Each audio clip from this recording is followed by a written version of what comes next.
在众望的女武神里，从人类几千年历史长河中选出了13位人类代表，有的是我们耳熟能详的传奇人物，比如始皇帝、亚当、吕布等，也有较为陌生的名字，比如古希腊斯巴达国王列奥尼达一世、白色死神西蒙海耶等。那么今天我们不讲剧情，来详细了解一下这13位传奇人物的故事。注意，介绍人物的顺序会按照出战名单来，已在前8场比赛中出现的人物会结合漫画设定来补充，视频中还有大量剧透，大家可以自行选择观看。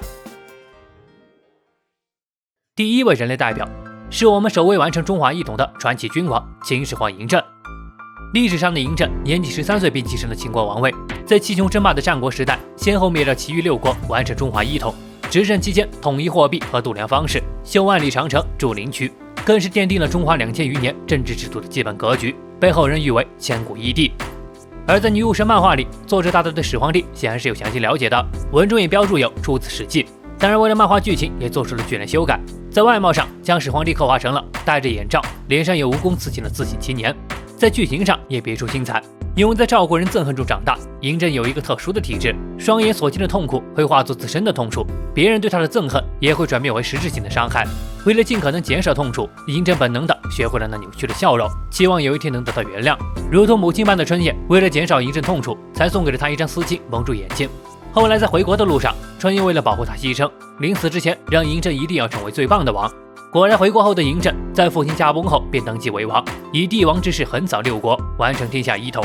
在前往泰山进行封禅仪式时，嬴政以凡人之躯打败了魔神蚩尤，并在与蚩尤的战斗中领悟到了一套武术奥义，分为剑、矛、铠、戟、弩5个体系。剑是始皇焰斩，是威力巨大的劈砍；矛是泰山龙爪，是手里双指进行的刺激；铠是陈立天凤，是能化解敌人攻势的防御技；戟是白虎胡跃，是将腿像鞭子一样的踢击；弩是波流龟，是吐出能破坏敌人进攻节奏的气泡。始皇帝便是以此为基础，配合上女武神的神器神诺凯秀，最终用融合了剑铠式的始皇陈立焰斩，成功击败了冥王哈迪斯，替人类方拿下了第7场比赛的胜利。女武神里的始皇帝是带有神话色彩的超凡之人，一个能感受他人痛苦、不折不扣的千古帝王。如此的人物设定，才让这场王与王的争斗变得激情澎湃，引人入胜。第2位人类代表是尚未出场的古希腊斯巴达国王列奥尼达一世。其最著名的战绩便是在堪称历史上最惨烈的战役之一波斯希腊温泉关之战里，率领300斯巴达勇士血战10万余敌军。其实在那场战役里，他本是率领7000人在温泉关要道阻拦10万余波斯军南下，结果后来遭到了当地希腊人出卖，为了保存实力，他毅然决然命主力军撤退，随后亲自率领300名斯巴达勇士拼死抵抗，最终全部壮烈牺牲。此战让波斯军伤亡近3万人，为后来的雅典海战提供了宝贵的时间，得以大败波斯舰队。当然其中不乏夸大成分，但总是10万铁骑也没能让列奥尼达屈服，这股顽强不屈的精神值得被后人敬仰。感兴趣的小伙伴可以去看看07年的经典影片《斯巴达300勇士》，希望在女武神漫画里，梅村老师能给这充满血性的斯巴达国王一个好的设定和结局。第3位人类代表是已经出战第8场比赛，被誉为最接近神的男人尼古拉·特斯拉。较前2位来说，特斯拉的事迹距今不过100年，也要更为详细和真实一些。历史中的特斯拉一生致力于研究发明，共有约1000项专利，也有数700项，其中最耳熟能详的便是交流电和无线电系统。毋庸置疑，特斯拉对世界的电气化和未来的科技进步做出了重要贡献，对其越是了解越会觉得他是个如同神一般的男人。而女武神里的特斯拉是个卷发帅哥的造型，即便是被召唤来天界，也仍然一刻不停地在搞研究。来到天界研究什么呢？当然是把科学和神明的力量相结合，借用神明的力量，他完成了生前没能完成的研究，超人自动机械贝塔就此诞生。这套铠甲赋予了特斯拉弑神的能力，不仅能展开名为诸神监狱的电流领域，在领域中的特斯拉能进行低空滑行，速度奇快，还装配有3个超级特斯拉线圈，用一个大招就碎一个。第一个线圈，特斯拉便使出了令人啧舌的瞬间移动，打了别西卜一个重伤。这里漫画里还引用了著名的神秘实验——美国的费城计划。记载里是美国海军用超级磁场干扰了无线电波，达到了舰船隐形的效果，而漫画里被改成了那是一次失败的瞬间移动实验。而到特斯拉手里，这件瞬移实验成功了。第2个线圈被特斯拉用来抵消了别西卜的大招虚神，最后一个线圈则同样用在了瞬移上，但这一次却只是将一只手臂传送到了别西卜身后，形成了前后夹击之势。但遗憾的是，最终还是被别西卜用攻防兼备的左右手给打败了。虽然比赛输掉了，但特斯拉以凡人之躯逼近神明的英勇身姿，向世人证明了科学是可以超越神明的。他那永不言弃的精神也带动了人类方的气势，为之后的比赛加了把劲儿。第4位人类代表是出战第3场比赛击败了海神波塞冬的佐佐木小次郎。日本战国时期的著名剑客，自创流派中卷流，擅长使用剑身较长、攻击范围大的长刀，有一个耳熟能详的绝招，据说连天上的飞燕都难以飞出其出剑范围，被一气为二，名为燕反。后来和剑圣宫本武藏决一胜负，那场决斗大多数人都认为宫本武藏赢了，并杀掉了小次郎，但实际决斗经过和胜负都有待查证。这么一个神秘莫测的剑客，在女武神漫画里却被刻画成了一个沧桑老成的大叔。但就是如今老年版的小次郎，才是真正实力的巅峰时期。因为年轻时期的小次郎四处挑战强者，其对手从道场的师兄逐渐上升到各大派系的顶尖人物，这期间他没有一次赢过。因为在他看来，对决不是一定要分个胜负，而是仅仅为了精进自身实力，失败了就从中吸取教训，强化自己的剑术。如此修炼下来，他最终领悟了能施展厌反的超强剑术，成为了史上最强的败者。但最终在和剑圣宫本武藏的决斗中输掉了性命。死后来到天界，小次郎又经过了400多年的磨练，方才达到了如今的巅峰时期。在登上比武台后，观战的宫本武藏都含泪称赞道：“如今的小次郎已经达到了用剑之人所追求的最高境界，天下无双。不用出手也能在脑海里构建出对手的像，兵不血刃便已经和波塞冬进行了上千次的模拟战。此境界为千手无双。”后来被波塞冬斩断武器后，在女武神的神奇炼成下，更是融合了宫本武藏的双刀流派，实力更上一层楼。最后越战越勇，甚至将千手无双进化到了万手无双，能预测到波塞冬几万招的后手，完成的是神的壮举，为人类方拿下了第3场比赛的胜利。佐佐木小次郎这一人物，在很多别的作品里也有过魔改，比如 Fate 系列，但大多数魔改都是青年时期的小次郎，而女武神里却是别出心裁，刻画出了一个剑术大成的老年版小次郎。毕竟对手可是货真价实的神明，修炼个几百年的剑术，再加上女武神的协助，方才能拿下比赛，也是情理之中。第5位人类代表是出战第4场比赛打败了大力神海克力斯的开膛手杰克。历史记载里的开膛手杰克是1888年在英国伦敦以开膛破肚的残忍手段杀害至少5名妓女的连环杀人犯，并在作案期间多次写信至相关单位挑衅，却始终未落入法网。又经过媒体一再渲染，在当时的英国社会引起了不小的恐慌。虽然距今已达100年之久，但他依然是欧美文化中最臭名昭著的杀手之一。有这么一个身份的前提下，漫画里的刻画就显得明了多了，一个神经质的杀人绅士。他有着一双能看透人情感色彩的眼睛，使用的武器是暗藏在斗篷下的暗器和令人猝不及防的丝线。比赛擂台也是呈现了伦敦街头，着实令杰克展现了一番华丽的街头表演。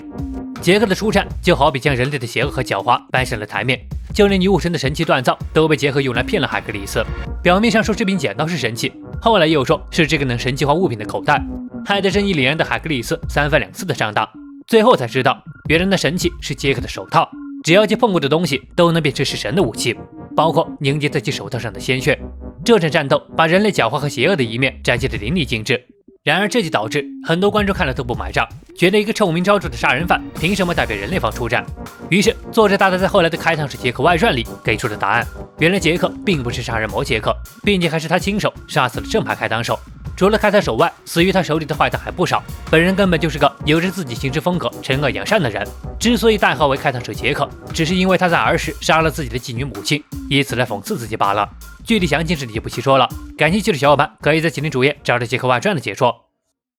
第6位人类代表是顶着万千压力对战主神宙斯的亚当。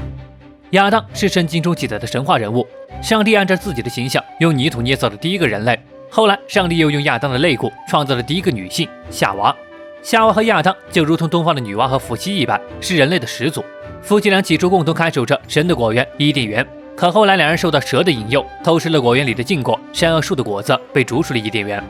而在女武神漫画里，亚当的背景故事和外貌形象其实都和神话中差不太多。不同的是，原本夏娃和亚当是受到了蛇的蛊惑，告诉他们吃下善恶树的果子便能分辨善恶，成为像上帝一样的存在，这才导致两人被放逐。然而在漫画里被改编成了是蛇神想要强行占有夏娃，没能得手后便自己咬下善恶果，随后嫁祸在夏娃身上。在神之法庭上全都是神，夏娃是有口难辩，直到亚当当着所有神的面提着善恶果一边吃一边扔的走了进来，揭穿了蛇神的阴谋，将其四肢全部斩断后，带着夏娃潇洒的离开了神界。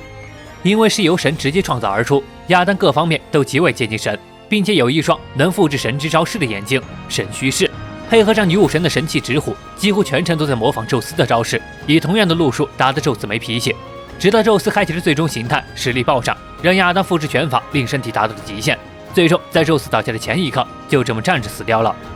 亚当这个能力设定，对手是谁都能五五开，但奈何宙斯可是众神之父，每一拳都是置人死地的绝招，亚当一直复制下来，达到身体极限也是情理之中。虽然是战败了，但亚当之举也告诉了在场所有人类，人族是可以反抗神明的，在原本看起来毫无胜算的人神擂台上，为人类点燃了反抗的决心。第7位人类代表是出战了第5场比赛，败在湿婆手上的雷电为右卫门。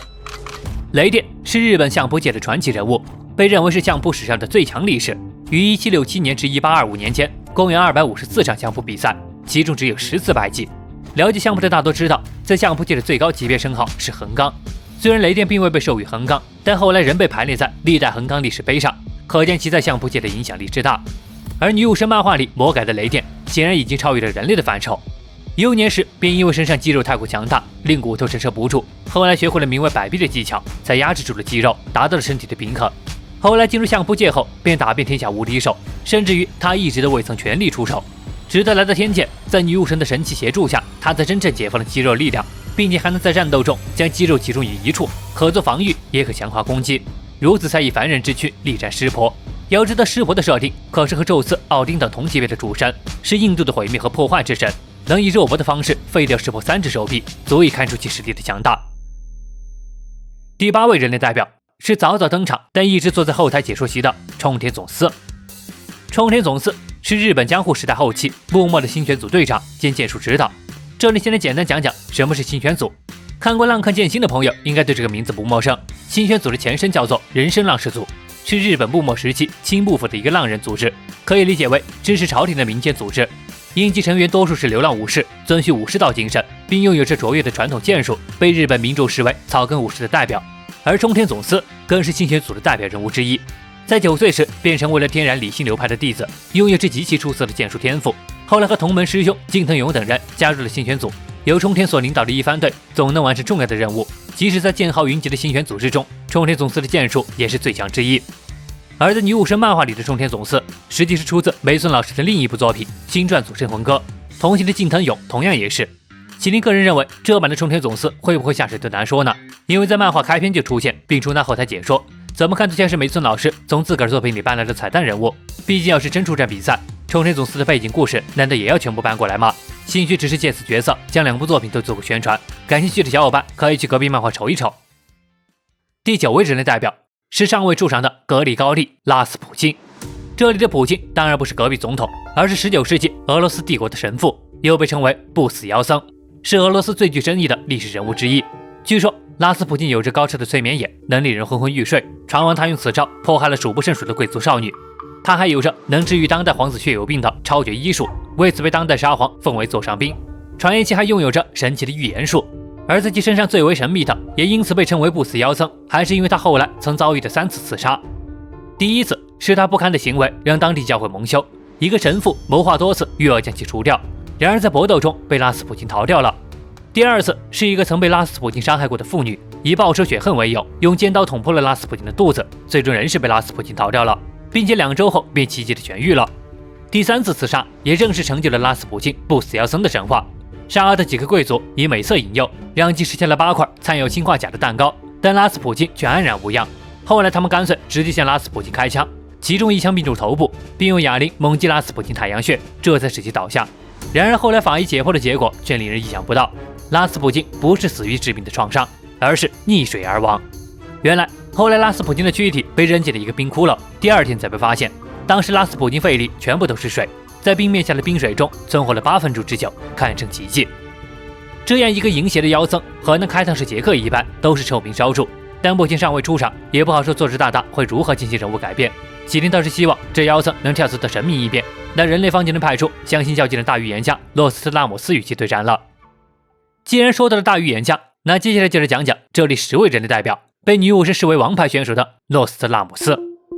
出生于1950年的法国，诺斯特拉姆斯天资聪慧，对数学、天文学、占星术、医术都有涉猎，甚至还用医术在一场瘟疫中拯救了很多人。但为何被后人称为大预言家，还得说到他晚年间深居简出撰写的《尸体预言集》《诸事记》，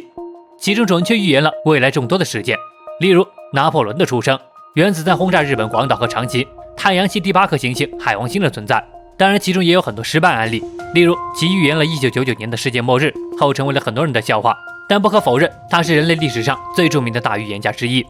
而在女武神漫画里，将诺斯特拉姆斯改编成了一个调皮可爱的少年形象，对其描述为实力非常强大的预言家，是唯一一个堕入冥界的人类。罪名是因为其欲要破坏地狱和天界的大门，所展现出唯一的能力，暂时只有万魔的模拟，能完全模仿别人的模样。期待在后文登场能有更丰富的人物设定。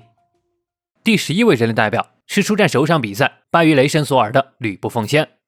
三国时期的群雄之一，家喻户晓的千古第一猛将。当然，这第一猛将之称得归功于《三国演义》对吕布的浓墨刻画。三英战吕布，马中赤兔，人中吕布，这些经典名句无疑是将吕布推到了天下第一的位子。但了解三国历史的人都知道，其实正史中的吕布并没有这么夸张。虽说武艺高超是不假，但却没有拿得出手的好战绩。相比起其他都有成名战的猛将来说，还是要稍逊一筹的。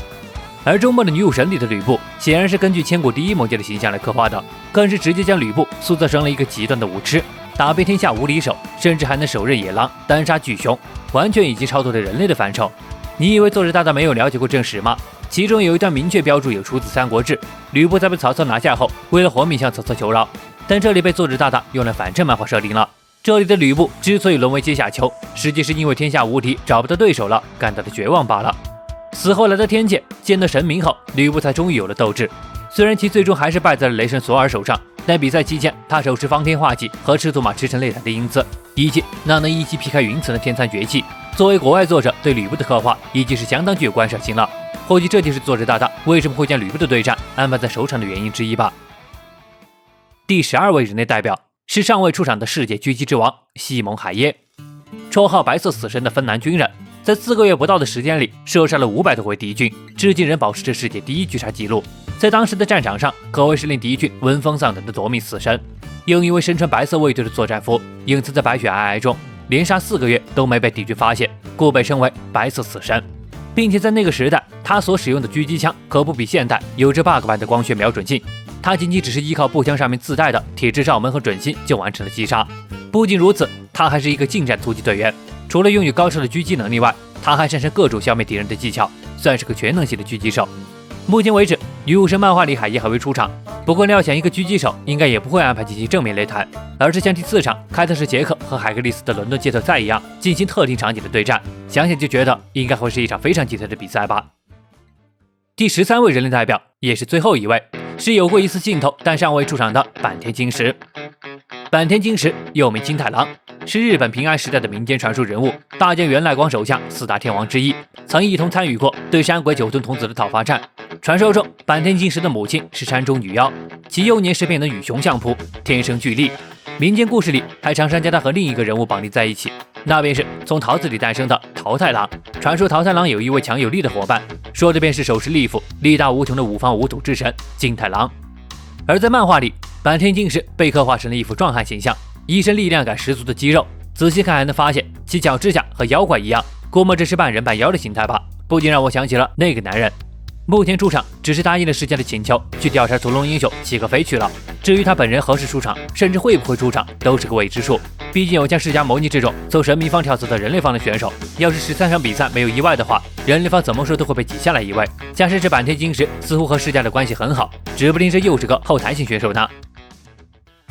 好了，以上就是女武神人类侧13位代表的背景介绍了。不得不说，最开始这部作品吸引我的点就是这人物的设定。对耳熟能详的传奇人物进行魔改，在搬到擂台上对决，确实是太有吸引力了。可能唯一不足的就是少了一些奇幻色彩的对决过程吧，并没有看到我想象中的飞天遁地、左右对波，看到后面还是会有些审美疲劳。不过还是期待梅村老师在接下来的几场比赛中能有更精彩的发挥。本期介绍了13个人类代表，那么接下来理所当然的会介绍13位神明代表。所以喜欢女武神系列的，别忘点赞和关注哦。那么本期视频到这里结束了，我是麒麟，我们下期见。